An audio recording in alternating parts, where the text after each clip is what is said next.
আপনি কি দীর্ঘদিন ধরে পাইলস রোগে ভুগছেন? তাহলে অবশ্যই পাইলসটাকে পুরোপুরি সারার ব্যবস্থা করুন।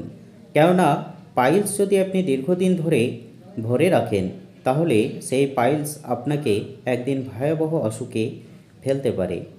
পাইলস যদি আপনি দীর্ঘদিন ধরে ধরে রাখেন, তাহলে সেটা ক্যান্সারে পরিণত হওয়ার একটা সম্ভাবনা আছে, যার কারণে খুব দ্রুত তাকে সারার ব্যবস্থা নেবেন। পাইলস, যে কোনো পাইলস হলে আপনি আমাদের মেসেজ বক্সে যোগাযোগ করতে পারেন। আমরা সম্পূর্ণ একটি হার্বাল মেডিসিন দিয়ে চিকিৎসা করে থাকি। দুটো মেডিসিন, একটি মুখে খাওয়ার জন্য দিই এবং একটি লাগানোর জন্য।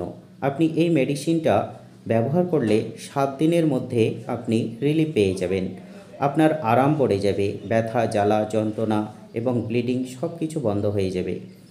আপনাকে এটা সেবন করতে হবে 60 দিন মতো। আপনি 60 দিন যদি সেবন করেন এবং সেই মেডিসিনটা লাগান, তাহলে ধীরে ধীরে আপনার পাইলস নির্মূলভাবে সেরে যাবে। শুধু সার্জারি করলেই পাইলস সুস্থ হয় এটা ঠিক না। সার্জারি করে অনেক মানুষ আছে যা আবার দ্বিতীয়বার হয়ে যায়, কিন্তু আমরা যে হার্বাল মেডিসিনটা ব্যবহার করি, এটাতে ধীরে ধীরে পাইলসটাকে শুকিয়ে দেয়। শুকিয়ে দিলে আর দ্বিতীয়বার হওয়ার কোনো চান্স থাকে না। কিন্তু সার্জারি করলে অনেক মানুষের আবারও সার্জারি করতে হয়। এজন্যে আপনারা প্রয়োজন হলে আমাদের মেসেজ বক্সে মেসেজ করতে পারেন এবং আমাদের সঙ্গে যোগাযোগ করতে পারেন।